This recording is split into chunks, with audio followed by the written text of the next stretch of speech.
नमस्कार दोस्तों, स्वागत है आपका न्यूज़ का सया चैनल में। आज मैं आपके सामने आरआरबी एनटीपीसी से संबंधित महत्वपूर्ण प्रश्नों को लेकर आया हूँ।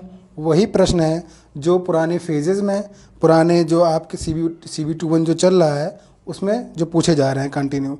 तो याद रखिएगा कि जितने भी फेजेस हुए हैं और जितनी भी शिफ्ट हुई हैं उनसे संबंधित जितने भी प्रश्न आए हैं उनको आप रिवीजन करिए। जो भी आप आगामी फेजेस देने वाले हैं या जो आगामी शिफ्ट देने वाले हैं उस चीज़ों को आप पुराने चीज़ों को देख के ज़रूर जाइए, क्योंकि क्वेश्चन आप लोग देख रहे होंगे कि रिपीट हो रहे हैं, कई बार रिपीट हो रहे हैं, कई क्वेश्चन रिपीट हो रहे हैं और वहाँ भी बच्चे गलत कर रहे हैं। तो अगर आप वहाँ सही कर पाते हैं तो आप एक्स्ट्रा नंबर गेन करने के हकदार होंगे। तो वो चीज़ आप लोग अच्छे देख के जाइए। दूसरी चीज़ें आपको ये पता चलेंगी इस पुराने रिवीजन से या प्रश्नों को हल करने से कि प्रश्न किस सेक्टर से आ रहे हैं, और उस सेक्टर को आप देख के जाएं तो वहाँ भी आपका प्रश्न गलत होने के चांसेस कम होंगे। तो चलिए आइए शुरू करते हैं बिना टाइम वेस्ट किए। तो पहला प्रश्न हमारा है, जो आया हुआ प्रश्न है, किस गवर्नर ने विदेशी आक्रमण या आंतरिक विद्रोह से भारतीय रियासतों की रक्षा के लिए 1798 में सहायक संधि की थी? तो देखिए यहाँ पर 1798, देखिए यहाँ पर प्रश्न से आपको कुछ फैक्ट भी तैयार होगा कि 1798 में सहायक संधि की गई थी। ठीक है दोस्तों, और ये सहायक संधि क्यों की गई थी? राजाओं को सुरक्षा प्रदान की जाए बाहरी किसी युद्ध आक्रमण से, किसी आक्रमण वगैरह से, और आंतरिक कोई किसी प्रकार का विद्रोह होता है उससे रक्षा के लिए सहायक संधि का प्रस्ताव रखा गया। तो किसके द्वारा रखा गया? तो वेलेजली, लॉर्ड वेलेजली के द्वारा 1798 में सहायक संधि का प्रस्ताव रखा गया। अब यहीं पे एक प्रश्न और बनता है, पूछा भी गया एनटीपीसी में कि सहायक संधि में शामिल होने वाला प्रथम रियासत कौन सी थी? तो पहली रियासत जो थी हैदराबाद की थी। हैदराबाद के निजाम ने सहायक संधि को प्रथमता स्वीकारा था। उसके बाद फिर मैसूर को शामिल किया गया, तंजौर को शामिल किया गया, अवध, पेशवा, बराड़ के भोसले और सिंधिया को शामिल किया गया आपके सहायक संधि के अंदर, जो कि 1798 में। तो क्वेश्चन देखिए, इस क्वेश्चन को जब आप पढ़ रहे हैं तो ध्यान दें कि कहाँ कहाँ से प्रश्न आ रहे हैं। एक तो पहला नंबर, सहायक संधि कब आई थी? 1798 में। किसके द्वारा लाई गई? तो लॉर्ड वेलेजली के द्वारा लाई गई। और इस सहायक संधि में क्या चीज़ें थी कि विदेशी आक्रमण अगर होता है और आंतरिक विद्रोह होता है उससे रियासतों को बचाने के लिए ये संधि लाई गई थी। ठीक है ना। चलिए, भारत में नेक्स्ट क्वेश्चन है, भारत में रेलवे विश्वविद्यालय का क्या नाम है? तो भारत के अंदर रेलवे विश्वविद्यालय की स्थापना 2018 में की गई है। उसका नाम क्या है दोस्तों? तो NRTI नाम है। NRTI याद रखेंगे, NRTI। तो इसका फुल फॉर्म भी जान लें, national rail and transportation institute. तो national rail and transportation institute इसका फुल फॉर्म है, और 2018 में इसकी स्थापना की। तो NRI जो रेलवे विश्वविद्यालय उसका नाम हो गया, NRTI ऑप्शन में होगा, आपने इसको टिक कर लिया। अब इसके साथ महत्वपूर्ण जानकारी ये है कि इसकी स्थापना कब हुई? 2018 में। और इसकी स्थापना कहाँ पर हुई? तो बड़ोदरा, गुजरात में इसकी स्थापना हुई है, याद रखें इसको। भारत का एकमात्र सक्रिय ज्वालामुखी किस द्वीप पर है? तो बहुत ही आसान प्रश्न पूछा गया। ये बैरन आइसलैंड में है, आप आसानी से आप कर लिए होंगे, और ये अंडमान सी में पड़ता है, अंडमान निकोबार का हिस्सा है। इसको क्या देखेंगे। नेक्स्ट क्वेश्चन बहुत ही सिंपल पूछा गया, दिया गया आपको क्रम दिया गया था, उस क्रम को बताना था आपको कि कौन सा क्रम सही है। तो पूरा पाषाण काल, मध्य पाषाण काल और नव पाषाण काल दिया गया था। ये 3 क्रम दिए गए थे और इसको सही क्रम में लगाना था। तो इसका क्रम यही है कि पहले नंबर पे पूरा पाषाण काल, फिर मध्य पाषाण काल, फिर नव पाषाण काल। नाम से ही जान लेंगे कि पूरा मतलब बहुत ही पुराना, मध्य मतलब बीच का, और नव पाषाण बिल्कुल नया। तो इसके साथ जानकारी आपको ये होनी चाहिए कि कौन सा काल कितना पुराना है। तो देखेंगे पूरा पाषाण काल जो है वो 25 लाख वर्ष ईसा पूर्व का है। उसी प्रकार से मध्य पाषाण काल की बात करें तो 9000 वर्ष ईसा पूर्व है, और मध्य पाषाण काल की बात करें तो 9000 ईसा पूर्व है, और नव पाषाण काल की बात करें तो 3500 ईसा पूर्व इसका कार्यकाल है, नव पाषाण काल का। तो ये क्रम याद रखेंगे। नेक्स्ट क्वेश्चन दोस्तों पूछा गया, United state environmental protection agency की स्थापना कहाँ की गई थी? तो स्थापना कहाँ की गई और मतलब कि इसका मुख्यालय कहाँ पर है पूछा गया। तो वाशिंगटन DC में इसका मुख्यालय, और कब की गई? 1970 में। तो याद रखेंगे, United state environmental protection agency की स्थापना कहाँ की गई, मतलब इसका मुख्यालय कहाँ है, तो वाशिंगटन डीसी। और कहाँ पर है, तो 1900, मतलब कब इसकी स्थापना हुई, तो 1970 में इसकी स्थापना की गई। इसको याद रखें। नेक्स्ट क्वेश्चन है, एक ही पदार्थ के अणुओं के बीच लगने वाले आकर्षण बल को क्या कहते हैं। तो एक ही पदार्थ मतलब कि अगर पानी पानी के बीच कहा जाए, लोहा लोहे के बीच कहा जाए, या एक ही प्रकार की धातु हो, तो उसके बीच, उनके अणुओं के बीच लगने वाला जो आकर्षण बल होता है उसे बोलते हैं ससंजक बल। अगर प्रश्न उल्टा हो जाए कि विभिन्न पदार्थों के अणुओं के बीच लगने वाला जो बल होता है उसे कौन सा बल कहते हैं, तो उसे बोलते हैं असंजक बल। इसको याद रखेंगे। कौन सा अंतर महाद्वीपीय देश है, तो याद रखेंगे ऑप्शन में जो दे रखा था आपका वो तुर्की था, तो तुर्की आपका आंसर होगा। तुर्की आपका अंतर महाद्वीपीय देश है। नेक्स्ट क्वेश्चन पूछा गया, पुराना करंट अफेयर से पूछा गया, आसियान समिट जो हुई थी 2019 में कहाँ हुई थी, तो आसियान समिट जो थी 2019 में बैंकॉक में हुई थी। लेकिन इस जो पुराना करंट अफेयर है, लेकिन नया करंट अफेयर जरूर से याद करें। पहले नंबर तो आसियान की जो 2020 में हुई है वो याद रखें, जो कि हनोई वियतनाम में हुई, और जो 2021 में होनी है वो ब्रुनेई में होनी है। तो याद रखिए 2021 में ब्रुनेई और 2020 में हनोई में हुआ है ये आसियान शिखर सम्मेलन। ठीक है। और आसियान शिखर सम्मेलन जो इसका जो मुख्यालय है वो जकार्ता इंडोनेशिया में इसका मुख्यालय है, सचिवालय जो इसका, और इसके जो सदस्य हैं वो 10 देश इसके अंदर शामिल है, याद रखेगा। तो एक्स्ट्रा चीज़ों के रूप में भी एक्स्ट्रा जानकारी भी आप जरूर रखें इसमें। ठीक है। नेक्स्ट क्वेश्चन,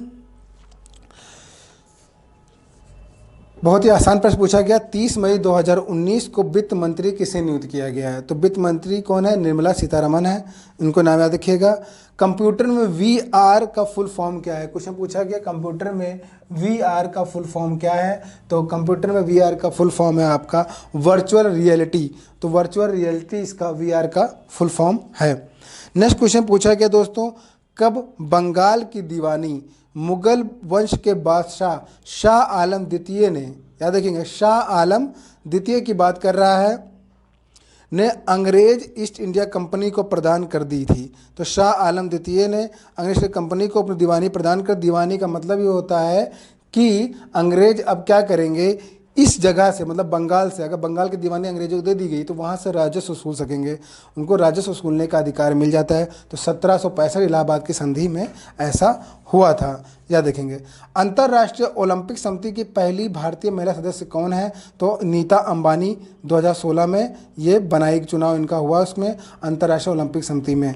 ठीक है। नेक्स्ट क्वेश्चन, कालबेलिया नृत्य किस राज्य का है, तो कालबेलिया नृत्य दोस्तों याद रखिएगा, कालबेलिया नृत्य, तो कालबेलिया नृत्य दोस्तों ये कहाँ का है, तो राजस्थान का है, याद रखेंगे राजस्थान का कालबेलिया नृत्य है। इसके अलावा चरी नृत्य भी वहाँ होता है, और गौर नृत्य भी होता है, और घूमर नृत्य का नाम आपने सुना ही होगा, झूलन लीला नृत्य भी होता है।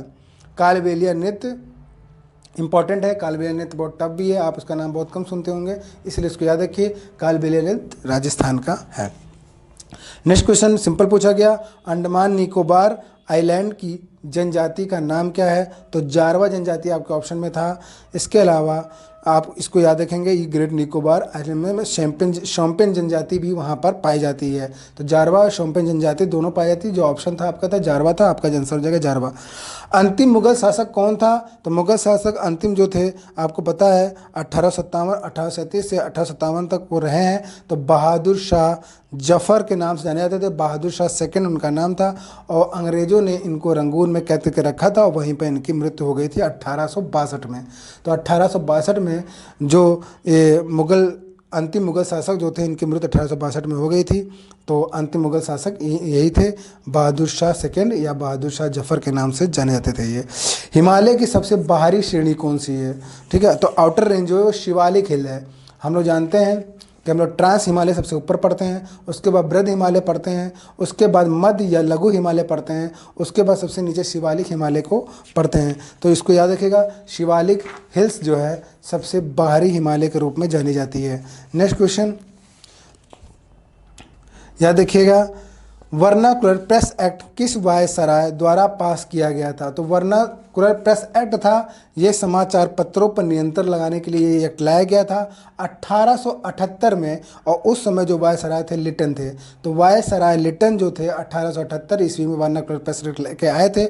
और फिर इसी प्रेस एक्ट को समाप्त कर दिया गया वायसराय रिपन के द्वारा।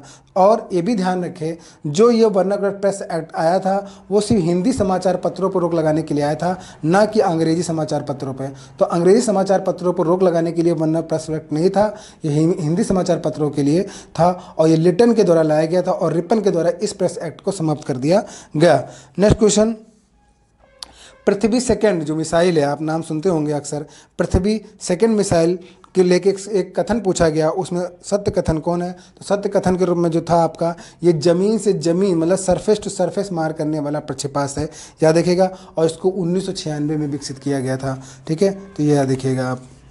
इसकी कई रेंज है, कई रेंज में इस पृथ्वी 1 है, पृथ्वी सेकंड है, पृथ्वी थर्ड है। तो इस तरह से कई रेंज है। जब 1 की बात करें तो 150 किलोमीटर तक वार कर सकता है, और जब पृथ्वी सेकंड की बात करें तो 350 किलोमीटर तक वार कर सकता है, और जब पृथ्वी थर्ड की बात करें तो 600 किलोमीटर तक वार कर सकता है। सरफेस टू सरफेस याद रखिएगा, पृथ्वी जो है इसको 1996 में विकसित किया गया। नेक्स्ट क्वेश्चन है, बहुत सिंपल क्वेश्चन है, कई बार पूछा जा चुका है। भारत की प्रथम इंजन रहित ट्रेन का नाम क्या है? तो इसका नाम है, इसमें देखना पड़ेगा कि ऑप्शन क्या था। तो ट्रेन 18 जो था आपका ऑप्शन सही था, और इसका एक अन्य नाम भी है वंदे भारत एक्सप्रेस। तो वंदे भारत एक्सप्रेस कह लीजिए या ट्रेन 18 कह लीजिए, ये आपका आंसर होगा। और इसको हमेशा के लिए याद कर लीजिए क्योंकि बार बार पूछा जा रहा है। नेक्स्ट क्वेश्चन इसी के साथ जुड़ा हुआ है कि वंदे भारत एक्सप्रेस या फिर ट्रेन 18 का जो चलाया गया, तो किस स्टेशन से चलाया गया? तो दिल्ली से लेकर बनारस तक, मतलब वाराणसी तक इसको चलाया गया है। नेक्स्ट क्वेश्चन पूछा गया कि ट्रांसवर्स वेव यानी अनुप्रस्थ तरंगे की विशेषता क्या है? तो इसको याद रखेंगे, जो 2 तरह के तरंगे होते हैं, एक ट्रांसवर्स वेव होता है और एक एक ट्रांसवर्स वेव यानी कि अनुप्रस्थ तरंग होती है, और एक होती है अनुदैर्ध्य तरंग होती है। तो जो अनुप्रस्थ तरंग होती है, जो इसमें याद रखेंगे, जो तरंग की जो गति होती है, उसके जो कंपन की दिशा होती है उसके लंबवत होती है। मतलब कि जो दिशा होगी तरंग की और उसका जो कंपन की दिशा होगी उसके लंबवत होगी, मतलब यूँ लंबवत उसका कंपन होगा, या अनुप्रस्थ में होता है। लेकिन अनुदैर्ध्य में जो क्या करते हैं, जिस दिशा में तरंग चलती है उसी दिशा में वो कंपन करते हैं, मतलब कि हॉरिजॉन्टली कंपन करते हैं, समानांतर करते हैं।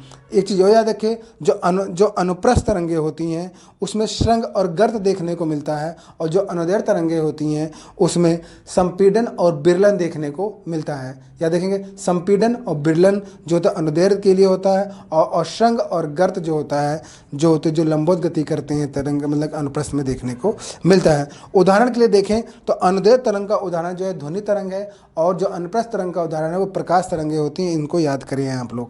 नेक्स्ट क्वेश्चन, यूएन के ऊपर क्वेश्चन पूछा गया। यूएन का प्रतीक चिन्ह आपके दिमाग में होता है। प्रतीक चिन्ह में एक जैतून है का जो वृक्ष है उसकी पत्तियां लगाई गई हैं।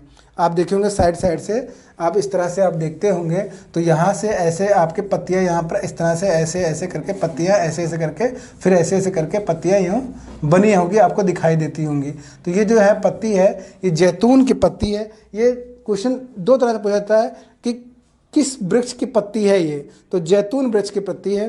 दूसरी चीज़ ये पूछा था कि किसका प्रतीक है, तो इसका यह प्रतीक है शांति का प्रतीक है। तो याद रखेंगे ये है शांति का प्रतीक, ठीक है, याद रखेगा ये शांति का प्रतीक है। नेक्स्ट क्वेश्चन है, जल्लीकट्टू किससे संबंधित है? तो जल्लीकट्टू तमिलनाडु के ग्रामीण, ये याद रखिए ग्रामीण क्षेत्र का एक पारंपरिक खेल है। तो जल्लीकट्टू तमिलनाडु से जुड़ा हुआ है। इसमें एक बैल, भारी भरकम बैल होता है, काफ़ी स्वस्थ बैल होता है, उसको इंसानों से लड़ाया जाता है जल्लीकट्टू के अंदर। तो तमिलनाडु का ये एक खेल है। नेक्स्ट क्वेश्चन हम याद रखेंगे कि नेक्स्ट क्वेश्चन जो है, फोर्ब्स के अनुसार 2020 में सबसे अधिक वेतन पाने वाली महिला एथलीट कौन है? तो सबसे ज़्यादा वेतन पाने वाली महिला एथलीट जो है नोआमी ओसाका है। नोआमी ओसाका जो कि जापान की हैं। एसआई के ऊपर एक एसआई यूनिट पूछी गई। शक्ति की एसआई यूनिट कौन सी है? शक्ति की एसआई यूनिट है वाट, याद रखेंगे। किस वर्णक की उपस्थिति के कारण शैवाल का रंग हरा हो जाता है? तो बहुत सिंपल है, क्लोरोफिल वर्णक होता है, उसके कारण उसका रंग हरा होता है, इसको याद रखेगा। नेक्स्ट क्वेश्चन बहुत सिंपल पूछा गया, कौन सा जीव अपने रक्षा के लिए रंग बदलता है? तो गिरगिट है, बहुत अच्छे से कर लेंगे। नेक्स्ट क्वेश्चन पूछा गया, फेसबुक ने अपने artificial intelligence based 2 chat robot को 2017 में बंद कर दिया था। बहुत पुराना क्वेश्चन पूछा गया, बहुत पुराना कंटेंट है। वो जो चैट रोबोट था, जो 2 चैट रोबोट थे, उनका नाम क्या था जिसे बंद कर दिया गया था? तो उसका नाम था बॉब और एलिस। तो बॉब और एलिस नाम के 2 रोबोट थे, उसको 2017 में बंद कर दिया गया। क्यों बंद किया गया? क्योंकि उन्होंने अपनी एक नई भाषा विकसित कर ली थी और उस भाषा में बात कर रहे थे और समझ नहीं पाया, फेसबुक के द्वारा समझ नहीं पाया जा रहा था कि कौन सी भाषा का इस्तेमाल कर रहे हैं, इसलिए बॉब और एलिस नाम के चैट रोबोट को बंद कर दिया गया। नेक्स्ट क्वेश्चन पूछा जा रहा है कि NTA की स्थापना कब की गई दोस्तों? तो NTA है क्या? तो ये आपको पता होना चाहिए। तो NTA अगर आपको पता है और फिर दूसरी चीज़ आपको ये पता है कब इसकी स्थापना की गई, तो पहला नंबर तो इसकी स्थापना की गई दोस्तों 2017 में। ठीक है, NTA ये है नेशनल टेस्टिंग एजेंसी, NTA याद रखिएगा। भारत के अलावा फील्ड हॉकी किस देश का राष्ट्रीय खेल है? जो हॉकी है किस देश का है? तो पाकिस्तान का है, याद रखिएगा। नेक्स्ट क्वेश्चन पूछा गया, कुमार मंगलम बिरला समिति का उद्देश्य क्या है? तो कुमार मंगलम बिरला समिति है, इसका उद्देश्य क्या है? इसका उद्देश्य है कॉरपोरेट प्रशासन को अच्छा बनाना, कॉरपोरेट प्रशासन के लिए अच्छे मानकों का निर्मित करना, जिससे वो कॉरपोरेट प्रशासन को नियंत्रित कर सके, जिससे कि निवेशकों और शेयरधारकों को कोई हानि ना उठानी पड़े। क्योंकि आप जानते हैं कोई भी कॉरपोरेट सेक्टर होता है, कोई भी बड़ी कंपनी होती है, तो वो अपने बॉन्ड जारी करती है, अपने शेयर जारी करती है, जिसे निवेशक और शेयर जो धारक होते हैं उसको खरीदते हैं और उससे उसको फ़ायदा होता है।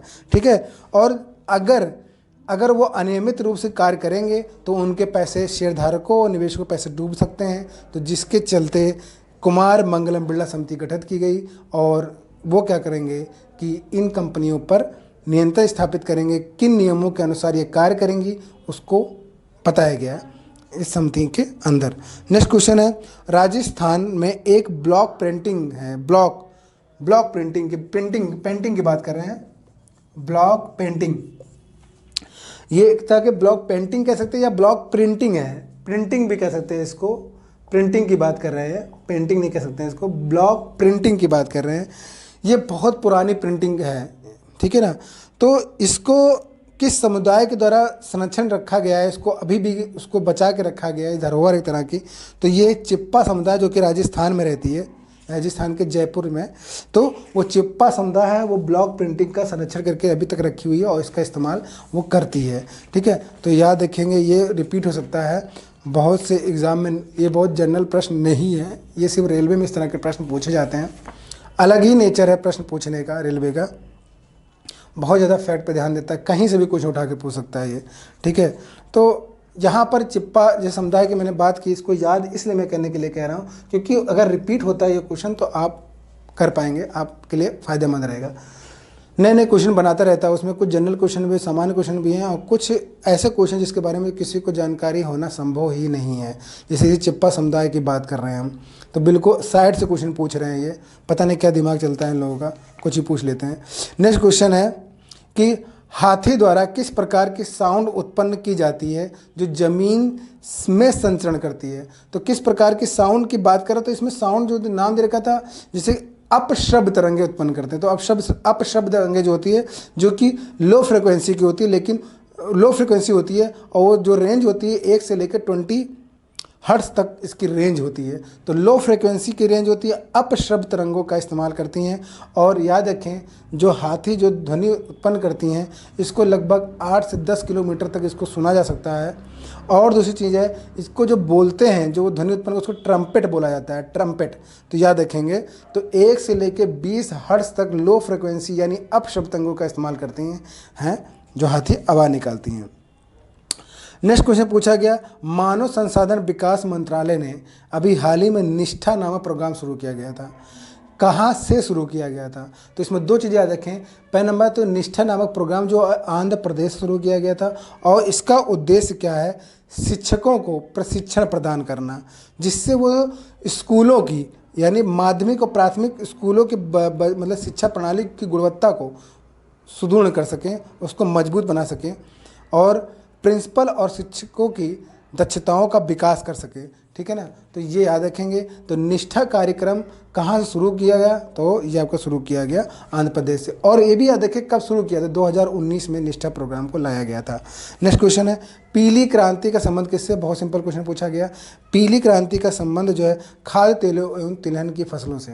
अब देखिए रेलवे यहाँ क्वेश्चन कैसा पूछ रहा है, कुछ क्वेश्चन तो ऐसे पूछ रहा है जो हर कोई कर लेगा, और कुछ क्वेश्चन तो ऐसे पूछ रहा है वो जो कोई नहीं कर पाएगा, ठीक है ना। तो ऐसे क्वेश्चन इनका है रेंज, कोई मतलब ऐसा नहीं है कि एक ठीक ठाक प्रश्न बनाया जाए जिसमें ऐसे बच्चे शामिल हो, ऐसे बच्चे शामिल हो और उनको लगे कि हाँ अगर मैंने पढ़ा होता तो मैं कर लेता इसको, और अगर मैंने नहीं पढ़ा तो मैं नहीं कर पा रहा हूँ। लेकिन ऐसे प्रश्न हैं यहाँ पर, ये चिप्पा समुदाय पूछा गया क्वेश्चन यहाँ पर कि आप कुछ भी कर लें, तो ये हतोत्साहित करने वाले प्रश्न इसके अंदर शामिल किए गए हैं कि आप कुछ भी पढ़ लें, आप इतना तो नहीं जानेंगे चिप्पा समुदाय एक ब्लॉक प्रिंटिंग का संरक्षण कर रहा है, ठीक है। तो ऐसे क्वेश्चन पूछ रहे हैं लोग, ठीक है। तो जब हम क्रांतियों की बात कर रहे हो यहाँ पर, तो पीली क्रांति तो आप जान गए सरसों तिलहनों के लिए है, लेकिन उसके और क्रांतियाँ भी, जैसे रजत क्रांति की हम लोग बात करें तो अंडा उत्पादन और मुर्गियों के लिए है, मतलब पोल्ट्री फार्मिंग के लिए। काली क्रांति की बात करें तो पेट्रोलियम के लिए, श्वेत क्रांति दुग्ध के लिए, नीली क्रांति मत्स्य के लिए, गुलाबी क्रांति जो है आपकी है प्याज और झींगा मछली के लिए। तो सभी क्रांतियाँ, गोल क्रांति आलू के लिए है, सुनहरी क्रांति बागवानी के लिए। तो ये सब याद करके आप लोग जाएं। नेक्स्ट क्वेश्चन पूछा गया Tata institute of fundamental research किसके द्वारा स्थापित किया गया, या फिर इसके प्रथम डायरेक्टर कौन थे। तो किसके द्वारा स्थापित किया गया, 1945 में इसको स्थापित किया गया था, और होमी जहांगीर भाभा इसके पहले डायरेक्टर थे। तो याद रखेंगे 1945 में होमी जहांगीर भाभा के द्वारा Tata institute of fundamental research की स्थापना की गई, इसके पहले डायरेक्टर ये थे। क्वेश्चन पूछा गया। नेक्स्ट क्वेश्चन है संदेश एवं सूचनाओं को सुरक्षित तरीके से भेजने एवं प्राप्त करने के लिए भेजने वाले के संदेश को कूटित करने, मतलब कि इनक्रिप्टेड करने की बात कर रहा है, ताकि तीसरा उसे कोई देख ना सके। मतलब कि आप जैसे मैं कोई इन्फॉर्मेशन आपको भेज रहा हूँ, उसको मैं क्या कर रहा हूँ, इनक्रिप्ट कर रहा हूँ। इनक्रिप्ट करके मैं उसको हाइड कर दूंगा जिससे कोई थर्ड पर्सन उसको एक्सेस करके उस सूचना को ना पढ़ सके, क्योंकि वो सूचना बहुत ही कॉन्फिडेंशियल है, दो लोगों के बीच की सूचना है, सिर्फ दो ही लोग उसके बारे में जान सकते हैं, एक भेजने वाला, एक प्राप्त करने वाला। तो उसको इनक्रिप्ट बोलेंगे। तो उसको कहलाता क्या है, ये प्रक्रिया जो कहलाती है वो क्रिप्टोग्राफी कहलाती है। तो दोस्तों क्वेश्चन पूछा गया क्या कहलाता है प्रक्रिया, तो क्रिप्टोग्राफी के नाम से जाना जाता है ये। नेक्स्ट क्वेश्चन पूछा गया ब्रिटेन के पीएम लॉर्ड नॉर्थ की बात करें, ब्रिटेन के पीएम लॉर्ड नॉर्थ द्वारा भारत में कौन सा एक्ट प्रस्तुत किया गया था जब ब्रिटेन के पीएम लॉर्ड नॉर्थ थे। तो कौन सा एक्ट पारित किया गया था, लाया गया था, तो रेगुलेटिंग एक्ट 1773, 1773 वाला एक्ट लॉर्ड नॉर्थ के समय में भारत आया था। इनको फ्रेडरिक नॉर्थ के नाम से भी जाना जाता है। नेक्स्ट क्वेश्चन पूछा गया कि चंद्रमा अपनी धुरी के चारों ओर एक चक्कर लगाने में कितना दिन लगाता है। तो इसको अपने धुरी पर चक्कर लगा रहा है, बहुत लंबा समय लगा रहा है, तो 27.3 डेज ये लगाता है अपने धुरी पर चक्कर लगाने के लिए, ठीक है। नेक्स्ट क्वेश्चन इंदिरा गांधी परमाणु अनुसंधान केंद्र कहाँ पर है, तो इंदिरा गांधी परमाणु अनुसंधान केंद्र जो है वो कलपक्कम तमिलनाडु में स्थित है, याद रखेंगे इसको। नेक्स्ट क्वेश्चन है उम्र ढलने के पश्चात नेत्र की समायोजन क्षमता कम हो जाती है। तो उम्र ढलने के पश्चात नेत्र की जो समायोजन क्षमता होती है वो जो कम हो जाती है उसे क्या बोलते हैं, जरा दृष्टि दोष बोलते हैं। क्या बोलते हैं उसे, जरा दृष्टि दोष, ठीक है। इसमें क्या होता है कि दोनों प्रकार का दृष्टि दोष प्रकट होता है आंखों में, दूर दृष्टि दोष भी और निकट दृष्टि दोष भी, अर्थात पास की वस्तु भी धुंधली दिखाई देती है और दूर की वस्तु भी धुंधली दिखाई देती है। इसमें से दोनों प्रकार के लेंसों का इस्तेमाल, उत्तल और अवतल दोनों प्रकार के लेंसों का इस्तेमाल किया जाता है दूर करने के लिए इस बीमारी को। वार्षिक वित्तीय विवरण का प्रावधान किस अनुच्छेद में दिया गया, तो अनुच्छेद 112 में वार्षिक वित्तीय विवरण का प्रावधान दिया गया है। नेक्स्ट क्वेश्चन है कार्ल बुद्धा केव जो है यानी गुफा, कार्ल बुद्धा गुफा जो है वो कहाँ पर है, तो महाराष्ट्र में। दोस्तों याद रखिएगा महाराष्ट्र लोनावाला के पास ये पड़ता है, इसकी स्थिति है। कोणार्क का सूर्य मंदिर कहाँ पर है, तो जान लेंगे, आसानी से कर लेंगे। कोणार्क का सूर्य मंदिर है पुरी उड़ीसा में स्थित है और इसको राजा नरसिंह देव प्रथम ने बनवाया था, 1250 ईस्वी में इसको बनवाया था। नेक्स्ट क्वेश्चन है नेक्स्ट क्वेश्चन स्टेटमेंट के ऊपर है और स्टेटमेंट दिया गया है किसके द्वारा, ये क्वेश्चन पूछा गया है। स्टेटमेंट ये है कि हम भारतीयों के लिए बहुत कुछ हैं जिसने हमें सिखाया कि कैसे गिनती करना है और जिसके बिना कोई सार्थक वैज्ञानिक खोज नहीं की जा सकती थी। ये कथन किसका है, तो ये अल्बर्ट आइंस्टीन का कथन है। नेक्स्ट क्वेश्चन है संयुक्त राष्ट्र का कौन सा अंग नहीं है, मतलब संयुक्त राष्ट्र संघ का कौन सा अंग नहीं है, प्रिंसिपल ऑर्गन नहीं है। तो अगर आपको 6 प्रिंसिपल ऑर्गन का नाम पता तो आप आसानी से कर लेंगे, और 6 ही भाषाएं हैं। हो सकता है पूछ ले परीक्षा में कि कौन सी भाषा शामिल नहीं है यूएन के अंदर, तो याद रखें यूएन जनरल असेंबली जो है ये प्रिंसिपल ऑर्गन है, सेक्रेटरीट है, इंटरनेशनल कोर्ट ऑफ जस्टिस है, सिक्योरिटी काउंसिल है, इकोनॉमिक एंड सोशल काउंसिल है, ट्रस्टीशिप काउंसिल है, लेकिन है कौन सा नहीं। तो ये आपका ऑप्शन देख के पता चलेगा, जो भी ऑप्शन आ होगा। तो अगर आपको ये पता है 6 और 6 लैंग्वेज भी याद रखिए कि हो सकता है लैंग्वेज पूछ ले आप पे क्वेश्चन। तो अरेबिक है, चाइनीज़ है, इंग्लिश है, फ्रेंच है, रशियन है और स्पेनिश, इतनी भाषाएं इस्तेमाल की गई हैं। नेक्स्ट क्वेश्चन पूछा गया इनमें से कौन सी महारत्न कंपनी नहीं है, तो आपको महारत्न कंपनियां पता होनी चाहिए। वर्तमान में 10 महारत्न कंपनियां हैं और 14 जो है नवरत्न कंपनियां हैं। तो 10 महारत्न कंपनियों के नाम आप लोग याद कर लीजिएगा, अगर आपको याद है तो आप कर लेंगे। उदाहरण के तौर पर मैं बता दूँ आपको, भारत हैवी इलेक्ट्रिकल लिमिटेड है, भारत पेट्रोलियम कॉरपोरेशन लिमिटेड है, कोल इंडिया लिमिटेड है, गेल इंडिया लिमिटेड है, हिंदुस्तान पेट्रोलियम कॉर्पोरेशन लिमिटेड है, इंडिया ऑयल कॉर्पोरेशन लिमिटेड है, एनटीपीसी है, तेल और प्राकृतिक गैस लिमिटेड है, power grid corporation of India limited है, steel authority of India limited है। ये सभी के सभी महारत्न कंपनियां हैं। नेक्स्ट क्वेश्चन पूछा गया कैबिनेट मिशन भारत कब आया था, बहुत सिंपल, तो ये 24 मार्च 1946 को भारत में आया था। ठीक है, और इसका उद्देश्य था भारत को सत्ता सौंपना, इसके लिए आया था। क्लीमेट एटली थे उस समय प्रधानमंत्री, और उन्हीं के पहल पे ये आया था। ठीक है, याद रखेंगे। यूएनडीपी का गठन कब हुआ था, तो यूएनडीपी का गठन न्यूयॉर्क में हुआ, हेडक्वार्टर्स का न्यूयॉर्क में है। और कब हुआ, 1965 में इसकी स्थापना की गई थी। याद रखिएगा यूएनडीपी की स्थापना की गई थी। और यूएनडीपी ही मानव विकास सूचकांक जारी करता है। और 2020 में भारत की स्थिति जो है 131वीं है, और जो है पहले नंबर पर नॉर्वे है। इससे पहले मतलब 19 वाले में जो मानव विकास सूचकांक की जो स्थिति थी भारत की, वो 129वीं थी। 2 पायदान नीचे किसका है भारत। यहाँ पर रत्नावली पुस्तक किसने लिखी है, तो रत्नावली पुस्तक है हर्षवर्धन के द्वारा लिखी गई। इसके अलावा हर्षवर्धन की 2 पुस्तकें और भी हैं, नागानंद और प्रियदर्शिका।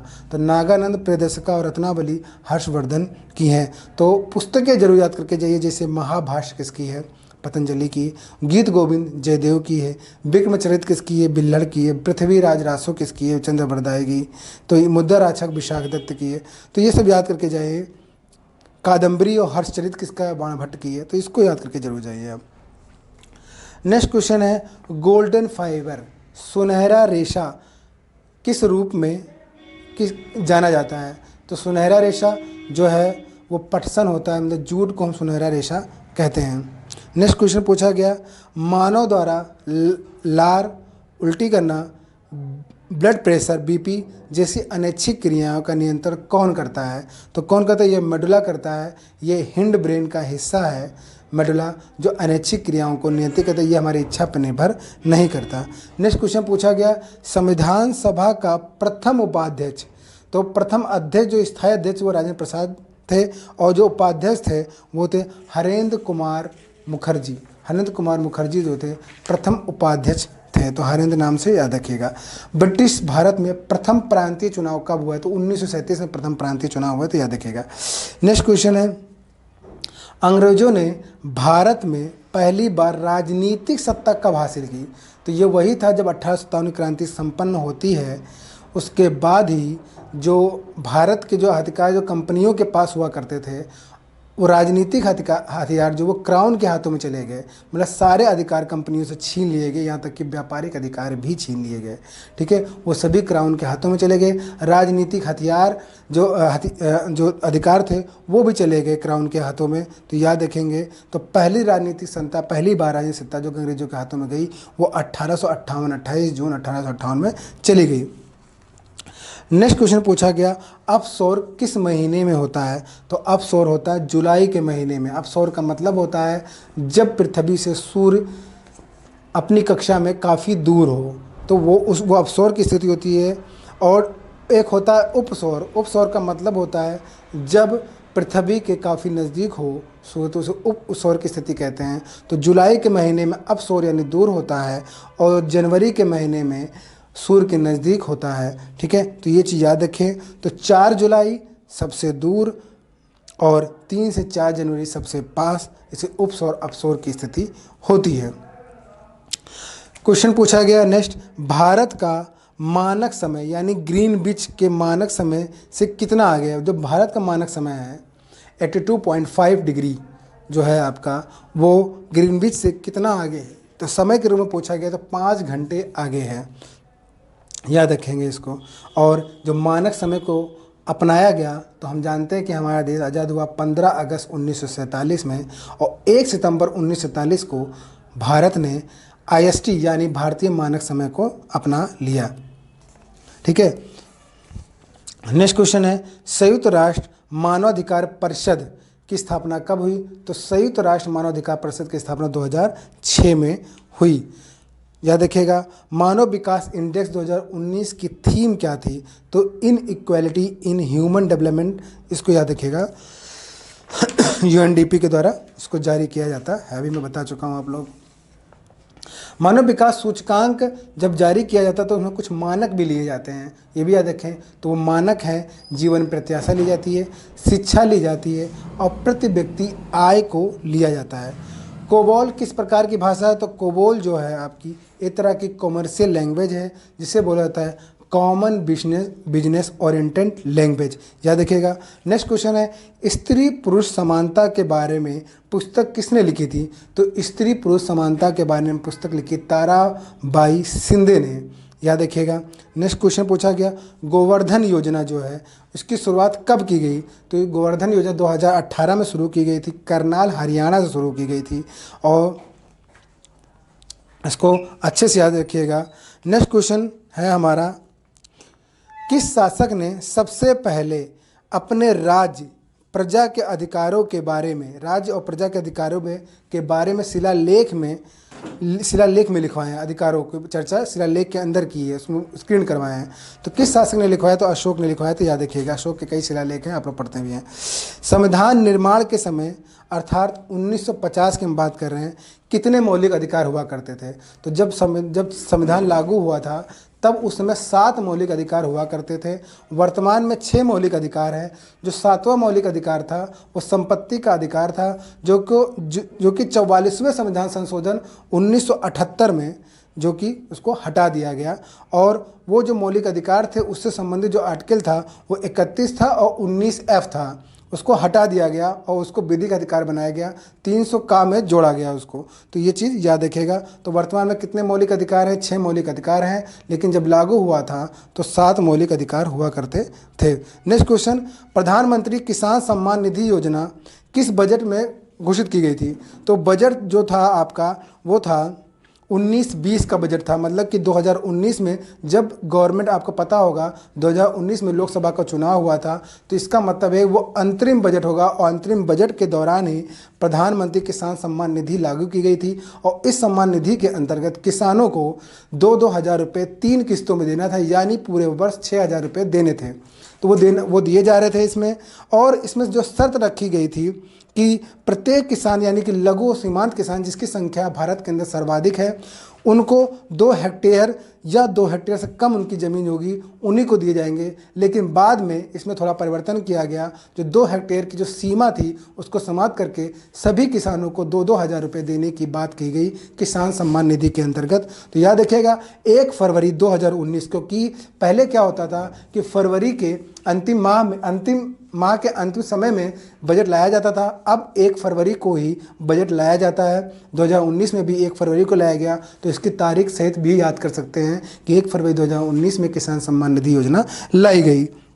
नेक्स्ट क्वेश्चन पूछा गया, भारत में संगठित क्षेत्र का सबसे बड़ा नियोक्ता कौन है? मतलब जो सबसे ज़्यादा नियुक्तियाँ देता हो, नियोजन जो सबसे ज़्यादा करता है, तो आप लोग जान रहे हैं, आप उसी की परीक्षा भी दे रहे हैं, भारतीय रेलवे। लेकिन अगर हम विश्व की बात करें तो अगर विश्व में याद करें तो भारत सबसे बड़ा नियोक्ता फिर भारतीय रेलवे नहीं होगा। अगर विश्व में बात करें तो इसकी पोजीशन जो होगी वो 8वें नंबर पे चली जाएगी और पहले नंबर पे अमेरिका का रक्षा विभाग है जो सबसे ज़्यादा नियुक्तियाँ देता है। नेक्स्ट क्वेश्चन जो है, भारत में धन और मुद्रा आपूर्ति का विनियामक प्राधिकरण कौन सा? तो बहुत सिंपल है, जो विनियामक प्राधिकरण और धन का विनियामक प्राधिकरण है वो RBI है, रिजर्व बैंक ऑफ इंडिया है, इसको याद रखिएगा। नेक्स्ट क्वेश्चन है कि कंप्यूटर के संदर्भ में डीबगिंग का क्या तात्पर्य है? तो डीबगिंग का मतलब होता है किसी प्रोग्राम के अंदर या किसी सॉफ्टवेयर या एप्लीकेशन सॉफ्टवेयर के अंदर किसी प्रकार की त्रुटि आती है उसको फाइंड करना और फिर उसको दूर करना, तो इसे कहलाता है डीबगिंग करना। मतलब कि किसी प्रोग्राम के अंदर किसी प्रकार की त्रुटि, प्रोग्राम में किसी प्रकार की, जब क्लाइंट को किसी प्रकार की समस्या होती है तो वो फिर प्रोग्रामर से डीबगिंग करवाता है और डीबगिंग करके वो पता चलता है कि किस सॉफ्टवेयर के किस हिस्से में, मतलब प्रोग्राम के किस हिस्से में गलत प्रोग्रामिंग की गई है और या गलत सिंटैक्स का इस्तेमाल किया गया है, जिसको सुधार कर वो पूरे के पूरे सॉफ्टवेयर को दुरुस्त करता है। नेक्स्ट क्वेश्चन है, 2019 में किस राज्य के 5 मुख्यमंत्री की नियुक्ति की गई? उप मुख्यमंत्रियों की, मुख्यमंत्री नहीं, उप मुख्यमंत्री। आप लोग देखते होंगे अक्सर राज्यों में 2-2 मुख्यमंत्री या 2-2 उप मुख्यमंत्री होते हैं, एक मुख्यमंत्री और 2 उप मुख्यमंत्री होते हैं। तो क्वेश्चन पूछा गया किस राज्य में 5 उप मुख्यमंत्री नियुक्त किए गए? तो वो था आंध्र प्रदेश। ठीक है, तो याद रखिएगा। नेक्स्ट क्वेश्चन है, बिग बैंग का सिद्धांत किसने दिया था? तो बिग बैंग, पहला नंबर तो याद रखिए, बिग बैंग का सिद्धांत जो है वो ब्रह्मांड की रचना यानी ब्रह्मांड के विस्तार से जुड़ा हुआ है। और दूसरा ये है, इसको दिया था जॉर्ज लेमेंत्रे ने 1927 में बिग बैंग थ्योरी में, अपनी बिग बैंग महाविस्फोट सिद्धांत के अंदर इसको रखा। नेक्स्ट क्वेश्चन पूछा गया कि बार्क का परमाणु रिएक्टर कौन सा नहीं है? तो बार्क का रिएक्टर आपको पता होना चाहिए, अप्सरा इसका रिएक्टर है, कामिनी इसका रिएक्टर है और साइरस इसका रिएक्टर है, यामिनी इसका रिएक्टर नहीं है। तो याद रखिएगा।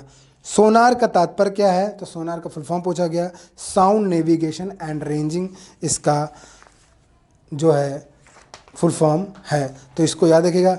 नेक्स्ट क्वेश्चन पूछा गया, सबसे बड़ी इकाई कंप्यूटर की मेमोरी की कौन सी है? तो कंप्यूटर मेमोरी की सबसे बड़ी इकाई मैं बता चुका हूँ, योटा होती है, जो कि 10 के पावर 25 को प्रदर्शित करती है। लेकिन जो ऑप्शन था उसमें पेटाबाइट दे रखा था, तो पेटाबाइट आपके जो ऑप्शन के अनुसार निर्भर करता है। तो आपको याद रखें, पहला जो होता है किलोबाइट होता है, फिर मेगाबाइट, फिर gigabyte, terabyte, petabyte, exabyte, zettabyte और योटाबाइट होता है। तो सबसे बड़ा योटाबाइट होता है। तो इसको जरूर याद रखें। तो आज के लिए इतना ही। ये महत्वपूर्ण प्रश्न थे जो कि पुराने शिफ्टों में पूछे गए हैं। यदि आपने इसको ध्यान से एक बार भी सुना है तो आप आगामी परीक्षा में इससे हेल्प ले सकते हैं। मेरे वीडियो कंटिन्यू पढ़ रहे हैं और कंटिन्यू पढ़ते रहेंगे जब तक परीक्षाएं पूर्ण रूप से समाप्त नहीं हो जाती हैं। तो आज के लिए इतना ही। धन्यवाद।